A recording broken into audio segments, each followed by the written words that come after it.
Underneath the streets of London, an army of more than 10,000 workers was building the most ambitious railway in Britain for a generation. Crossrail.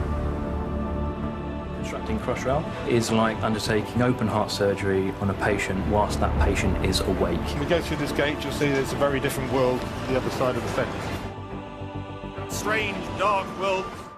Not many people get to see it at this stage. This is the inside story of the epic endeavor to build London's new underground.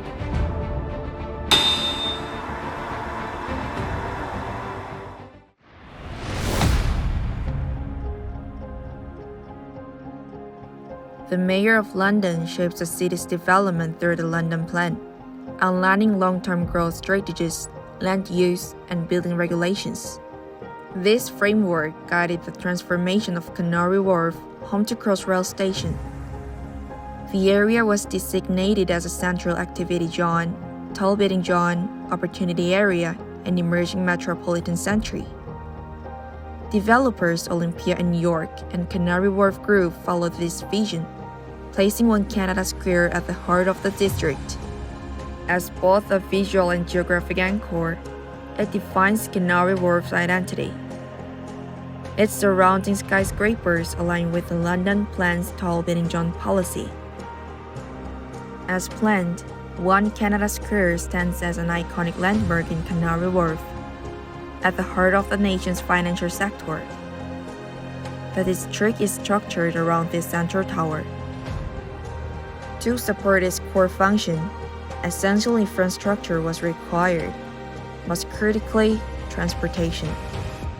With a vast business district, Canary Wharf needed to accommodate a high volume of daily commuters.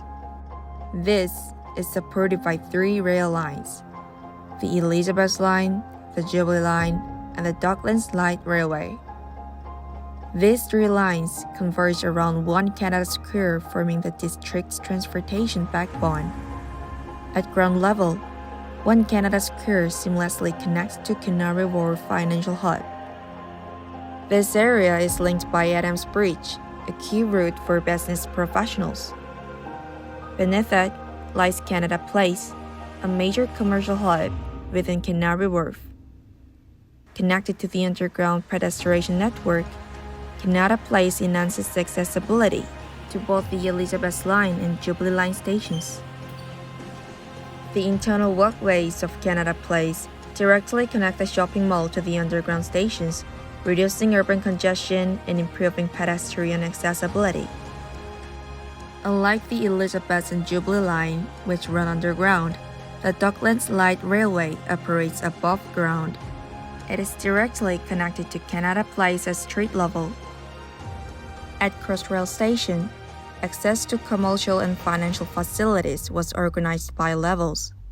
Within Canary Wharf, the design ensures easier access to the underground stations through the indoor pathways. Among these 3 stations, our focus will be on the Elizabeth Line. Expanding our scope from Canary Wharf's connectivity, let's see how it links East and West London.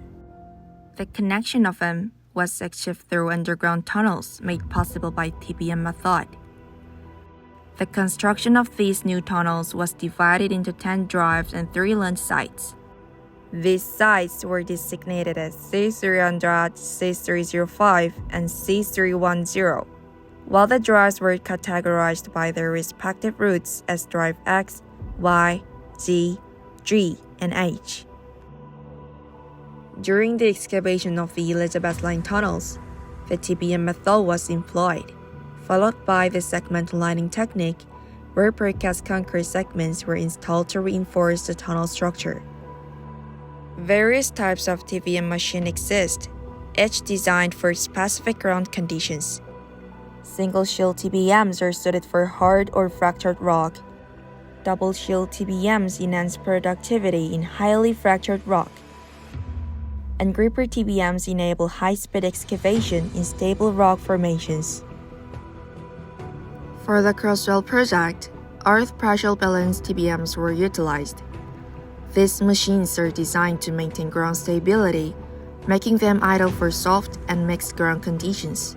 Soft ground consists of materials like clay, silt, and sand, which easily deform or settle under pressure. With high groundwater content and low shear strength, these soils pose a high risk of collapse during excavation. Mixed ground, on the other hand, contains layers of varying soil types with differing strength, making excavation unpredictable. Some sections may be extremely soft, while others are firm, increasing the challenge of maintaining tunnel stability. But why are EPBTBMs particularly suited for these conditions? Three key factors explain the reason. First, preventing ground collapse. In soft soils, the excavation phase can easily cave in. EPBTBMs counteract this by storing excavated soil within the chamber, compressing it to provide necessary support, ensuring stability even in weak ground. Second, blocking groundwater infiltration. In soft soils, water ingress can be a major issue. EPBTBMs maintain high-density soil within the chamber, effectively reducing groundwater inflow and maintaining a dry excavation environment. Lastly, adapting to mixed ground conditions. In heterogeneous soils, controlling excavation speed and discharge is crucial. EPBTBMs automatically adjust both the excavation rate and chamber pressure, allowing them to navigate varying ground types efficiently. As a result, EPBTBMs were the optimal choice for tunneling through soft and mixed ground conditions. Given the similarities, this method was also applied in central London. However, for Drive H originating from C310, a slurry TBM was used instead of an EPBTBM. Slurry TBMs are typically employed in ground conditions with high moisture content and significant fluidity. The 2.8 km stretch from Plumstead to North Woolwich Station required tunneling beneath the River Thames, cutting through chalk and thin sand formations. Due to the porous nature of chalk, which retains high groundwater content and the high permeability of thin sand, allowing water to flow easily, a slurry TBM was necessary. A mixture of bentonite, clay, and water was injected at the excavation phase to block groundwater infiltration. This slurry formed a pressure-maintaining barrier, effectively managing both water pressure and fluidized soil conditions. It is crucial to use the correct TBM type for each ground condition. Failure to do so can lead to serious issues.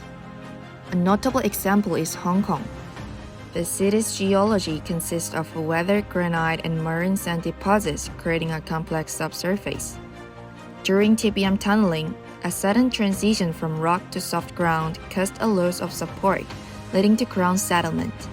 In particular, along South Salisbury Road, this miscalculation even resulted in a sinkhole forming. Alongside TBM tunneling, the construction method also involved concrete segment lining. Precast concrete segments were assembled into circular rings and installed immediately after excavation, ensuring tunnel stability. However, while different TBM types were used to match varying ground conditions, there was one challenge TBMs alone could not solve: constructing curved tunnel sections.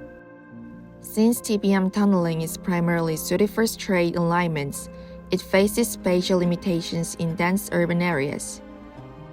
For sections requiring complex geometries, irregular cross-sections, or space constraints, the sprayed concrete lining method was introduced. SCL involves spraying spatially reinforced concrete, known as shotcrete, onto the tunnel walls. This concrete contains thin fibers for enhanced strength. The process follows these steps: excavation, reinforcement installation, dry wet shotcrete application, initial strength development, optional waterproofing, and secondary lining installation. Due to these advantages, SCL was used in complex tunnel sections such as Bond Street, Tottenham Court Road, Liverpool Street, Whitechapel stations, and Stepney Green crossover tunnels. Despite TBM tunneling being faster, spatial constraint necessitated the use of SCL in these areas. The final challenge was linking the tunnel sections created by TBM and SCL methods. SCL tunnels have rounded ends with thinner walls, unlike TBM-driven tunnels.